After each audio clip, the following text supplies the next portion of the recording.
Nothing happens for decades, and then sometimes decades happen in weeks. This is a quote by Lenin. I'm currently reading Lenin's biography, so I'm certainly biased, but I want to talk about two things that I find incredibly fascinating. It's the dominance of the dollar and the possibility that something as dominant as the US dollar in the global financial system can overnight almost collapse and be replaced by something else. And that we should take something like that much more seriously than I think people are, particularly on Wall Street. And within that context, of course, I want to talk about crypto and the recent ban of crypto trading in China. Of course, this banning crypto in China is becoming almost like a boring story because they keep banning it almost on a weekly basis. But nevertheless, it's an interesting headline that I want to put this in context with. This is not even a podcast.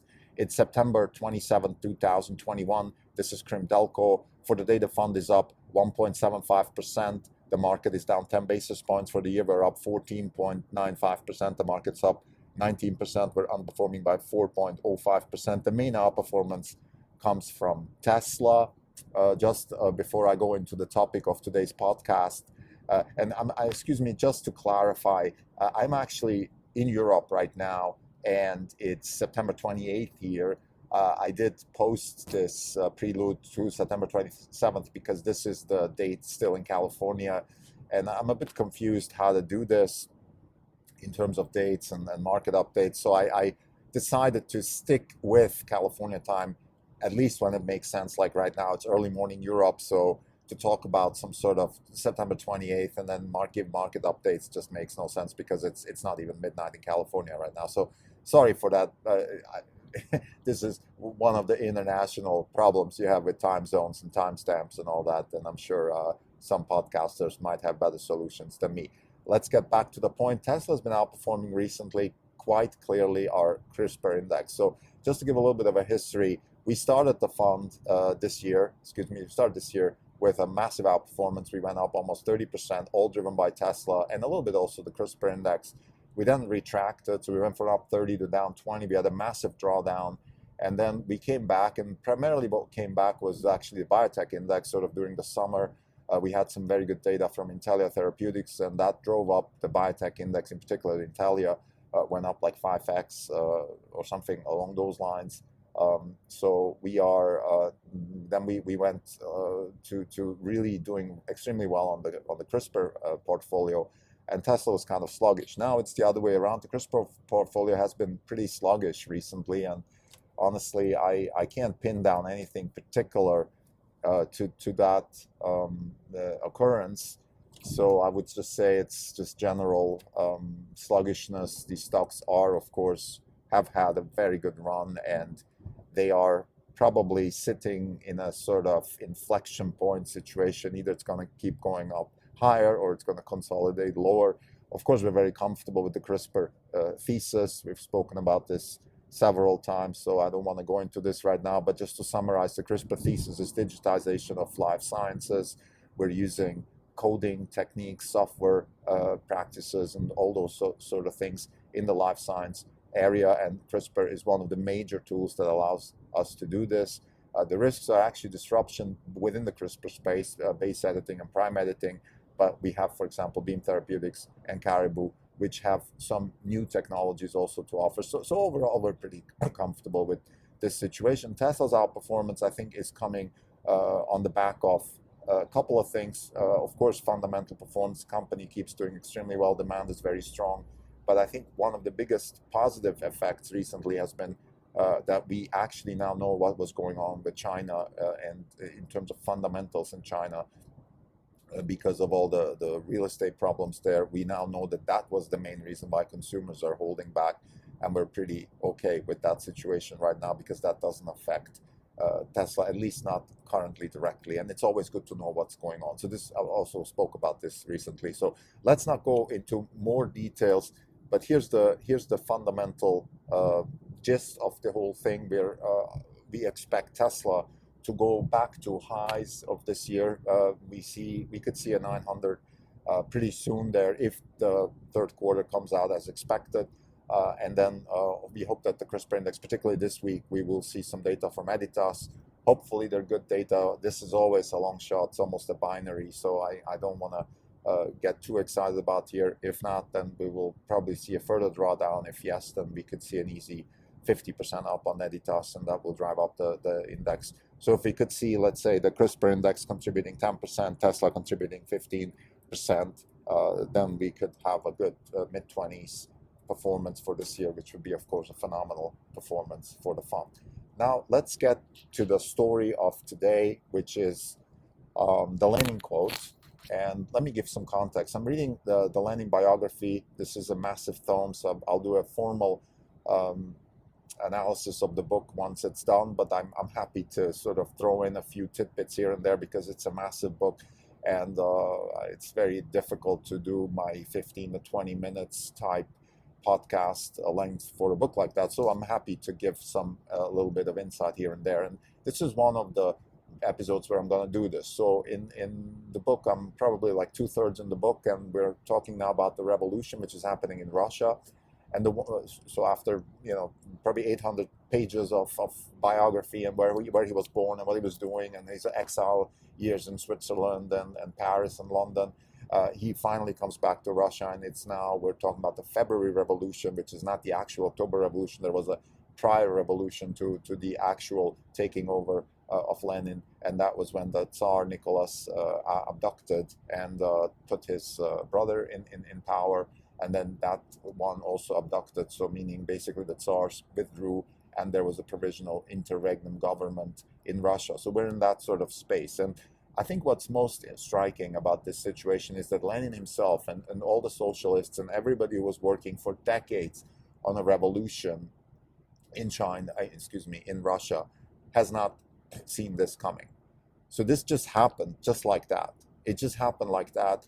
The biographer talks about bread shortages in Russia, World War I, demoralizing army, total lack of skills from the side of Tsar Nicholas to run the country within the context of World War I, all these things. But in hindsight, of course, those are the explanations.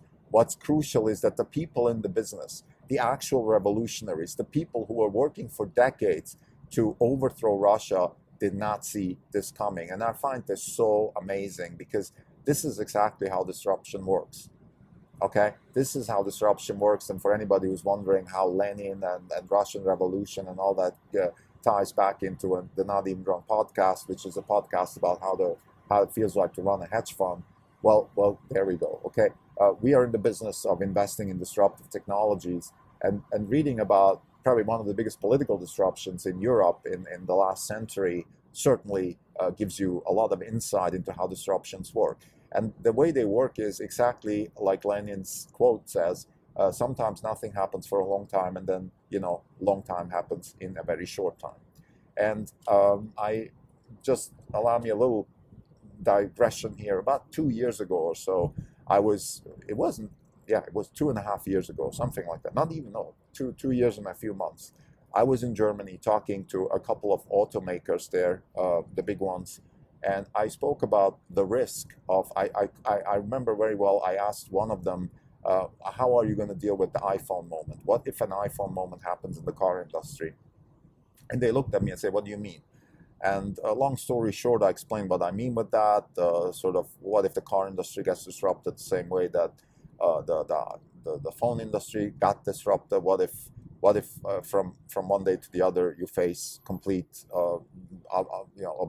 obliteration of your markets and all that kind of stuff? And they just looked at me and kind of laughed and said, well, what is this guy talking about? And honestly, I mean, we've been around for 100 years. Nobody's going to disrupt us, all that stuff. Fast forward 2 years now, German election, I would say, other than some immigrant stuff, the main story in German elections this weekend has been about green and about mobility and this and that, and rightly so, because they know what's coming. They know, everybody knows, the politicians, the car industry. It's game over. It's game over. Unless you adapt, unless you find a way now to go with the flow of the new disruptive technologies, you're done. And this is, and it's still happening. I mean, this is, certainly not the Lenin type revolution where within weeks you take over and destroy and kill everybody else. The car industry in Germany is still around, still selling cars and all that. But I just want to emphasize here how these large changes, they can happen very fast.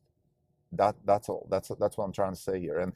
And I think we as a society, as a race, excuse me, as a sort of species, the human species, we just don't have the knowledge yet to really understand what's going on. Clayton Christensen is helping us a lot here, and certainly his book, The Innovator's Dilemma, has given sort of a framework how to think about this. But I still think that we're we're just not ready yet to really understand what's going on when it comes to these massive disruptions. And I think the mother of all disruptions is coming now, which is we're just about to replace the global financial system, dominated by the US dollar, dominated by global finance and Wall Street and all these things, by a new system. And I think this is like okay, how should I say this? I think if I say that the cryptocurrency space is potentially going to disrupt the global financial system, I think I might get a yawn from people. And to me, this really looks very similar to the Lenin socialist system prior to the revolution in Russia. Why? Because for decades, people were saying the Tsars will go away. This is not going to last. The system is complacent, it's lazy, it's totally out of date with all the necessities of the new times. Now I'm talking about Russia in the 19th century. And that the new revolution will come from some sort of socialist / more open, more distributive type of way. And it came from Lenin, and it was in the beginning a march towards more openness, more distributed power, and all that.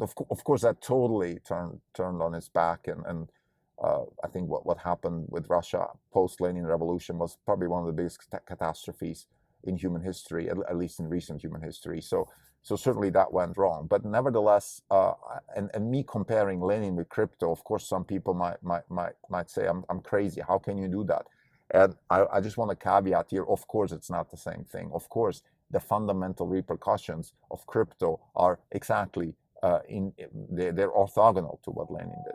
Why? Because of course Lenin was all about dominating authoritarian power and all that stuff, while crypto is the exact opposite. So I want to make that clear, and I'm not comparing those, and I'm absolutely not saying that a crypto world will look like the post-Lenin world or anything like that. But in the prelude to it, so the times before the big disruption were very similar. That this is all I want to say, and I want to talk about this here because I find this. I just find that we humans, we have not evolved to understand these massive disruptions. We just haven't evolved. The dinosaurs have not evolved to understand that they're going to be wiped out. The Roman Empire has not evolved. All these massive empires, these massive developments, all that stuff happens because whoever's in power, whoever is calling the shots, for some reason, does not have the ability to foresee that. And the more powerful the system is, the more powerful the empire is, or whatever you're disrupting, the less able they are. And Christensen offers an explanation, and I don't agree with his explanation. I said that many times in this podcast, because he just says that the people in power are doing a phenomenal job in doing whatever keeps that power alive. In the context of Christensen, it was simply large companies driving their quarterly numbers and their sales and all that stuff. And if you extrapolate that to the Tsarist empire, well, they were driving whatever drives them, which is consolidating power of large landowners, making sure that the people who protect the Tsar have all the means necessary to keep protecting the Tsar and all that stuff. And then they got disrupted by World War I. And here's where the analogy stops. Okay, I'm making a claim here now, and that is that Lenin and the Social Democrats, and then later on the communists, were absolutely not capable of taking over Russia. And the proof is that they were not able to disrupt Russia. What they needed was World War I and a complete obliteration of the Tsarist army by World War I to take over. And it wasn't them who disrupted. This is why I think also communism failed, because they never had the means to take over a country and run. There was no real disruption there. Versus the Bitcoin or crypto situation is real disruption. And why? Because my fundamental thesis is that everything is driven by cost. And if you have a system which has a fundamentally lower cost structure and also enables a much higher value, and this is what disruption really is, lower cost, higher value, then the incumbents just don't have the means to compete. They can't compete. And this is where I think the rubber meets the road. This is what really matters. This is also where I disagree with Clayton Christensen, because I think it's not like the incumbents can't answer threats like that. They just, they kind of miss the threat, or they for some reason they're not able to answer those threats, or whatever it is. That's not the point. The point is they can't answer those threats because they cannot deal with the lower cost structure and the higher value which is provided by this new disruptive system. This is the fundamental problem, and I think Bitcoin is a perfect example of this, because the cost structure of the global financial system, in particular Wall Street and the high debt and the government and all these things, and inflationary pressures and the deflationary pressures and all the things that macro is throwing at us, or has been throwing at us in the last couple of decades, are, in my view, a proof that you cannot maintain this system anymore. So the global financial system, to me, looks very much like the Tsarist Russia. Just before the revolution of 1917. Here's why. Tsarist Russia actually had a great period just before that. There was lots of art, lots of science, lots of things were happening, and it was, in the words of some famous writer, it was le grand ennui. So there was, on the one hand, a lot of artistic innovation, ballerinas here, scientists there. There was a lot of things that this period brought out that we still cherish today. But the society was declining because the system just became too expensive to maintain itself. I don't want to go into too much detail here. I mean, this could be a 10-hour podcast now, sort of hardcore history about the Russian Revolution. But let me just say that when the system gets overbloated, when the people who run the system get complacent and lazy, when their kids get even lazier and their kids get even lazier, when we have a system like that, when the narrative goes from what is effective and what is purpose towards some sort of post-truth doctrine, and when we just talk about fairness and equity, and there's no real substance behind it, then the system, in my view, is ripe for disruption. Now, Tsarist Russia had to be disrupted by World War I. That's not because Tsarist Russia was strong. It's because the counterforce, in particular Lenin and the Social Democrats, they were very, very weak. There was nothing there that actually warranted them taking the power, and that was proven, unfortunately, in the post-70 years or so of disastrous governance. So it was very unlike, let's say, George Washington and that revolution, which then led to the most powerful country ever in the world. It was very different to, let's say, on a small scale, the revolution that happened in Switzerland in 1848, which created a country which, in my view, is the best run and also the wealthiest country in the world, if we skip oil countries and things like that. So back to the narrative here. The global financial system is Tsarist Russia before the October Revolution. It's bloated, it's completely inadequate to fulfill its purpose, which is, in a capitalist free market system, to have a system in place which replaces ideas, companies, leaders with better ideas, better companies, and better leaders. The system is still fulfilling some of that function. It is allowing for freedom, capital allocation to new ideas. It is allowing for iteration. It does all these things. Don't get me wrong, particularly in Silicon Valley, those things are still happening. And although I believe that there are some forces in the US trying to stop that, Elizabeth Warren and people like that. They're too weak to stop it. So we still have that in place. The problem is it's too expensive. It's way too bloated. Our government debt in the US is one proof of that.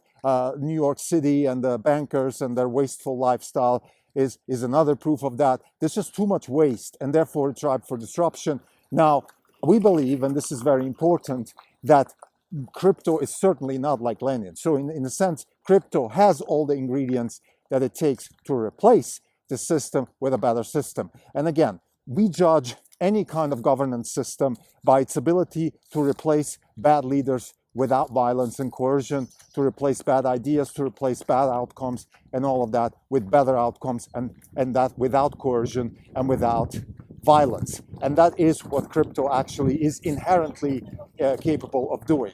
On the violence front, of course, there is the violence, let's say the collateral damage that crypto could create, in a sense that it will displace the rich and the elite and the guard that is running the show today, and these people will probably go to arms, either literally or at least virtually, and there could be some issues there. But fundamentally, of course, crypto is not calling for violence and coercion. I mean, it's the exact opposite. It's calling for ideas, for new things and those sort of things, and not for violence.